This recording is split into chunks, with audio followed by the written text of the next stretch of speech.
Welcome back to an SD. The following is a special presentation of a speech I gave entitled Intro to Orthodoxy, and it was given on April 21st, 2016 in Mr. Goodwin's class, his speech class at Tulsa Community College.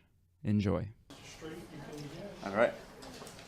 How many, by show of hands, have heard the term Orthodoxy before? All right. Now, how about Orthodox Christianity? Okay. And Eastern Orthodox Church? All right, cool. These terms are essentially interchangeable. Orthodoxy is used as to mean sort of traditional or the norm, the establishment, in sort of in popular lingo. But the word actually comes from Greek, ortho and doxia, meaning right or correct, glory, doxia being glory, as into God. So that's what I will discuss today, the Eastern Orthodox Church. And it's also known as the Orthodox Church or simply Orthodoxy. So don't let that confuse you. Like I said, they're interchangeable for this. Orthodoxy is what we will define. And we'll start with what it is not.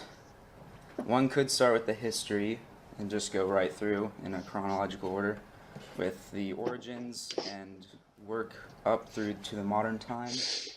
But I will go through first what it is not and then what Orthodox Christians would call it. So, what it is not. Judaism. Now, Orthodox Judaism is sometimes what people would think of when they hear, oh, well, he's Orthodox. In fact, I was speaking with someone, and when I said I was Orthodox, she said, oh, you're a Jew? And I said, no. Orthodox Judaism was, according to patheos.com, a generally considered to be a fairly authoritative website with theologians and historians and so forth, states that Orthodox Judaism was officially founded around 1851 AD, much after the Orthodox Church, much after. And likewise, Orthodoxy is not Roman Catholicism or a Protestant church. In fact, it's a separate entity entirely. They are not in communion with the Roman Church, although we still say we are Catholic. And it is not a new trend in Protestantism. What you see is that a lot of Christians come to sort of start these movements where they want to find the original church. They read the New Testament and they say, well, we've messed up. Why can't we have it like that? And Francis Chan is, it was I think Francis Chan, a writer, who had asked his parishioners, who here thinks that from reading the New Testament that we got it wrong? Everyone's hand went up, surprisingly. So this is a larger sort of web of the Protestant progression, starting with the Catholic Church, essentially. And famously in 1517, Martin Luther started the Lutheran movement, and it's quite the web. So, now that we've defined what it's not, let's talk about what it is. This quote is from St. Paul Antiochian Orthodox Church in Emmaus, Pennsylvania, and they say on their site, the Orthodox Christian Church, also called the Eastern Orthodox, Greek Orthodox Church, or simply the Orthodox Church, is the oldest Christian church in the world, founded by Jesus Christ and with its beginnings chronicled in the New Testament. And an interesting side note for this particular church is that the priest there has a podcast based on a book he wrote called Orthodoxy and Heterodoxy, in which he explains the differences between all the faiths besides Orthodoxy with Orthodoxy. It's very good. This is Bishop Kallistos Ware from England. He says that it is not a kind of Roman Catholicism without the Pope, but something quite distinct from any religious system in the West. Yet those who look more closely at this unknown world will discover much in it, which, while different, is yet curiously familiar. And he states that in his book, The Orthodox Church, An Introduction to Eastern Christianity. So, why do people think of Orthodoxy as being much like Roman Catholicism? As I mentioned earlier, that they also think it could be a type of Roman Catholicism. As His Eminence denies in this excerpt, one needs to simply look at the history of the two churches. They split, it is generally considered, in 1054, and now we have these two separate churches. They are not, like I said, not in communion with each other, and they are somewhat similar in sort of the liturgical tradition, but other than that, they've become much further apart. So these are the two top leaders, technically, because this is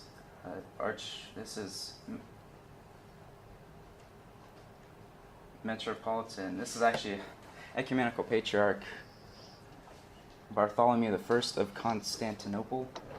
He resides in Istanbul, and you'll hear in the news people say he's the head of all Orthodox Christians. That's not exactly true.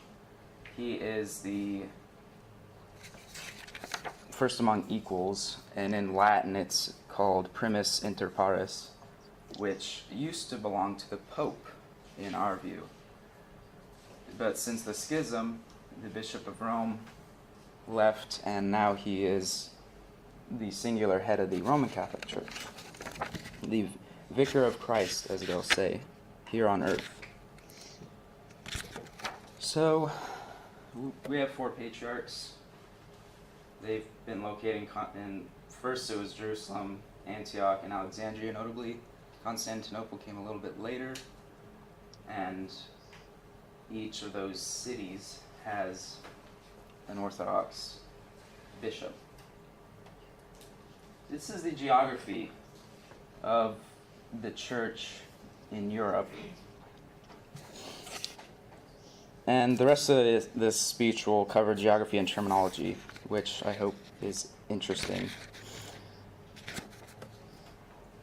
As you can see, Eastern Europe is the location of much of Orthodoxy. Russia has the most, and going down the line, Ukraine, Romania, Greece, Serbia, Bulgaria, Belarus, and Georgia. Greece is as far as I know, the only country on here that has the official sort of statement that Orthodoxy is its religion, its state religion. Although Russia has most of the Orthodox in the world. And where the heck is it? It's mostly in Eastern Europe, but there's also large numbers in North America and even Western Europe. In America, it's generally estimated that there are 1 to 3 million Orthodox Christians.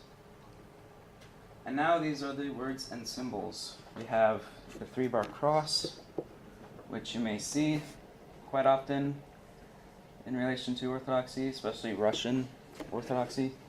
The Theotokos literally means, as in Theos, God, Tokos, bearer, is Mary or Maria. And that is an example of icon, as well as this one of St. Herman of Alaska. Ikon, meaning image in Greek.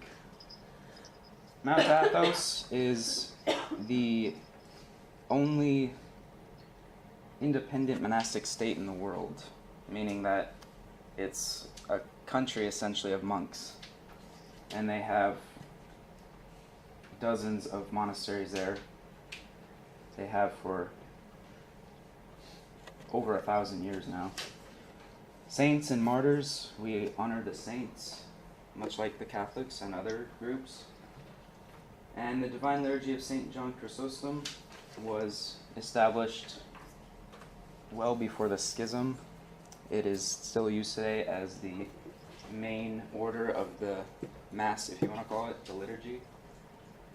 Orthodoxy, again, right glory from Greek, and that is Koine Greek. Memory eternal is a common phrase you'll hear. When someone's passed, we say memory eternal. And Lord have mercy, Kyrie eleison in Greek. The Jesus prayer, Lord Jesus Christ, Son of God, have mercy on me, a sinner, is a very common continual prayer. God willing is another common phrase, and we call Christmas the Nativity generally.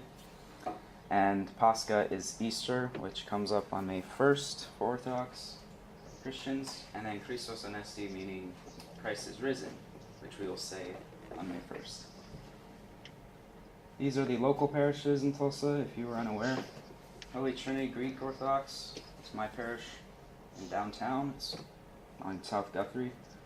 St. Anthony is over right next to TU, and Holy Apostles is down in Peoria, way out in Bixby. So, Irene Pasi, meaning faith, peace, peace with you. These are the works cited, and in conclusion, that is Orthodoxy, I guess. Thank you for listening.